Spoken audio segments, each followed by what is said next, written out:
Selamat pagi sahabat Saroha yang dikasihi Tuhan kita Yesus Kristus. Sebelum kita mendengarkan firman Tuhan, kita terlebih dahulu berdoa.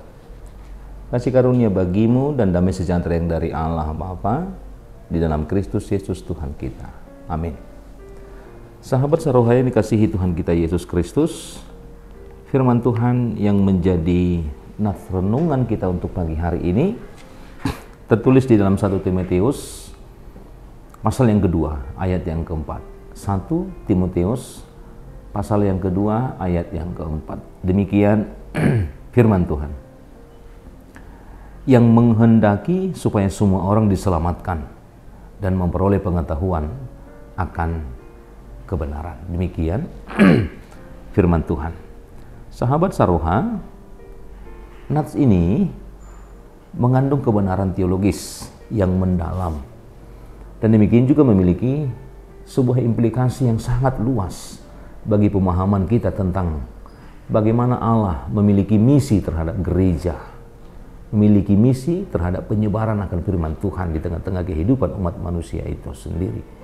Bagaimana 1 Timotius pasal yang kedua ayat 4 ini bisa berfokus pada hal-hal yang sentral di tengah-tengah kehidupan kita. Yang pertama yang mau kita lihat, bagaimana kehendak Allah secara universal untuk keselamatan. Bagaimana kehendak Allah secara universal untuk keselamatan. Dikatakan di dalam nats kita, yang menghendaki semua orang. Dalam hal ini, semua orang adalah penekanan yang paling utama. Di mana ayat ini berkata, dikatakan semua orang. Dan ini menunjukkan bahwa keinginan Allah tidak memiliki batasan. Tidak ada pengelompokan suku, ras, dan lain sebagainya. Tapi kita bisa memahami nats ini ketika Tuhan mengatakan semua orang, yaitu bahwa berkeinginan, bagaimana Allah berkeinginan untuk menunjukkan sebuah keselamatan yang tidak hanya terbatas kepada kelompok tertentu, tetapi ini merujuk kepada secara keseluruhan kepada seluruh orang-orang atau ke seluruh bangsa-bangsa. Dan dari hal ini kita memahami bahwa Allah juga mengasihi seluruh ciptaannya dan rindu agar setiap ciptaannya atau individu bisa diselamatkan dalam anugerah keselamatan yang Tuhan berikan dalam kehidupan kita. Nah, kita melihat dari nats ini juga bahwa semua orang hendak diselamatkan, dan tentu ini adalah sebuah inisiatif yang Allah berikan dalam kehidupan umat manusia, di mana kehendak Allah untuk keselamatan menunjukkan bahwa inisiatif datang dari pihak Allah itu sendiri. Dialah yang menginginkan keselamatan bagi umat manusia, bukan manusia yang pertama-tama mencari Allah, tetapi bagaimana Allah yang berinisiatif untuk memberikan keselamatan itu kepada umat manusia. Dan tentunya setiap keselamatan yang Tuhan tujukan kepada semua orang memiliki atau memperoleh pengetahuan bagaimana tujuan keselamatan yang Tuhan berikan, yang Tuhan peruntukkan untuk semua orang, memiliki tujuan keselamatan supaya semua orang memahami, supaya semua orang memiliki pengetahuan akan kebenaran yang mau Tuhan berikan dalam kehidupan umat manusia. Oleh karena itu, dalam semua tujuan itu, dalam semua rancangan Tuhan untuk memberikan keselamatan bagi semua orang, tentu memiliki tujuan. Apakah itu tujuannya? Tujuannya adalah bahwa keselamatan bukan hanya persoalan pengampunan, bagaimana keselamatan yang Allah kehendaki tidak hanya sebatas pengampunan dosa atau terhindar dari hukuman kekal, tetapi jauh lebih dari itu. Bagaimana keselamatan bisa mencakup atau memperoleh pengetahuan akan kebenaran. Bukan hanya menerima pengampunan dosa saja, tetapi bagaimana keselamatan itu diberikan supaya semua orang memperoleh pengetahuan akan kebenaran firman Tuhan. Yang kedua, yang kemudian tujuan daripada keselamatan itu adalah sebagai suatu kebenaran sebagai inti. Bahwa kebenaran itu adalah sebagai intinya. Kebenaran di sini tentu merujuk pada kebenaran tentang Allah, tentang diri kita sendiri sebagai ciptaannya yang berdosa, dan terutama tentang kebenaran Injil yang Yesus Kristus berikan dalam kehidupan kita sebagai satu-satunya, bahwa hanya itulah jalan keselamatan yang Tuhan sediakan dalam kehidupan kita. Kemudian sahabat Sarohe yang dikasihi Tuhan kita, tentu hal itu tidak berjalan begitu saja.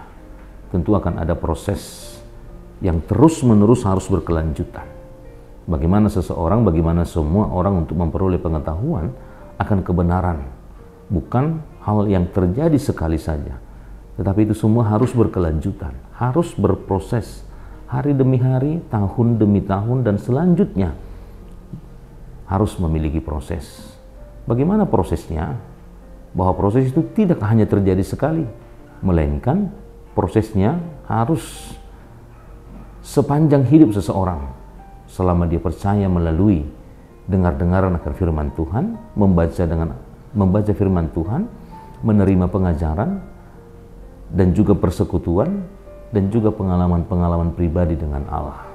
Nah, dari hal inilah kita memahami bahwa inisiatif Allah tentang keselamatan, tentang bagaimana semua orang yang diselamatkan itu, tentunya tidak hanya sekali bagaimana manusia memahami, tetapi harus berulang-ulang untuk memahami, berulang-ulang untuk terus bagaimana dia meningkatkan kualitas hidupnya sebagai orang yang percaya.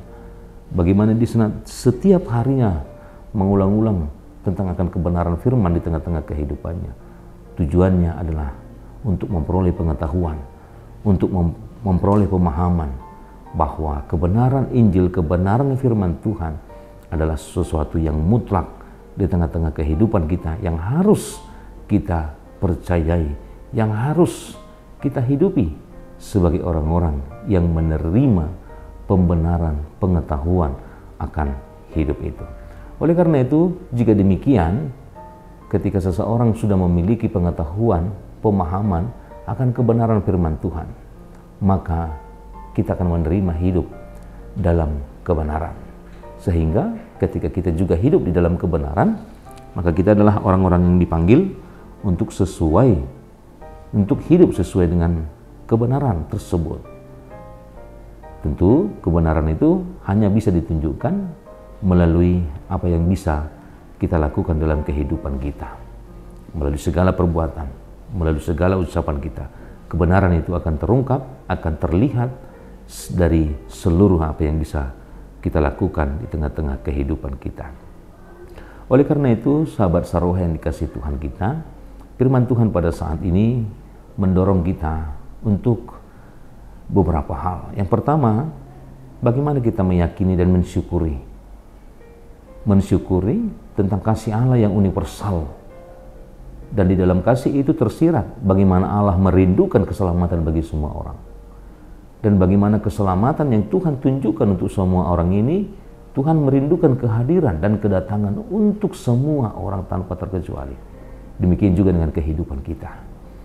Bagaimana kita juga bisa hadir, ikut serta menghadirkan diri kita sendiri di dalam mensyukuri atau meyakini bahwa kasih Allah senantiasa ikut memanggil dan mengumpulkan kita bersama-sama di dalam kebenaran firman Tuhan.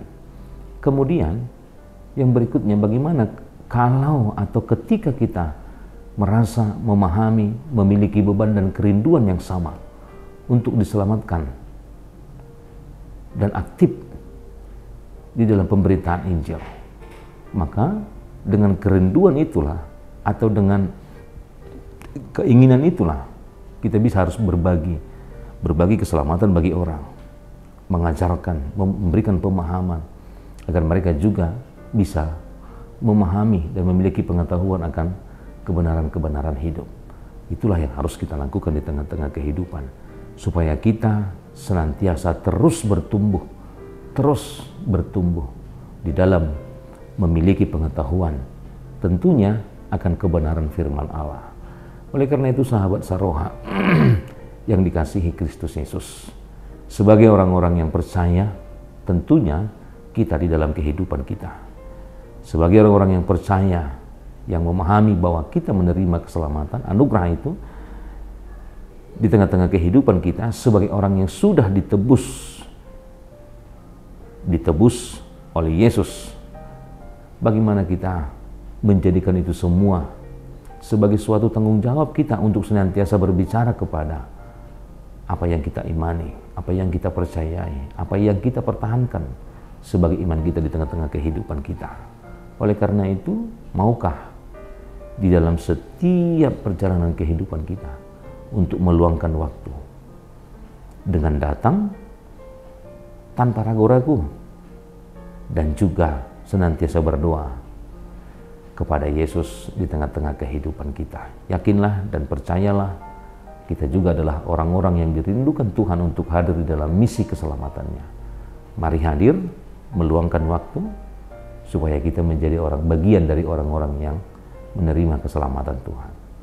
Tuhan Yesus memberkati. Amin. Kita berdoa.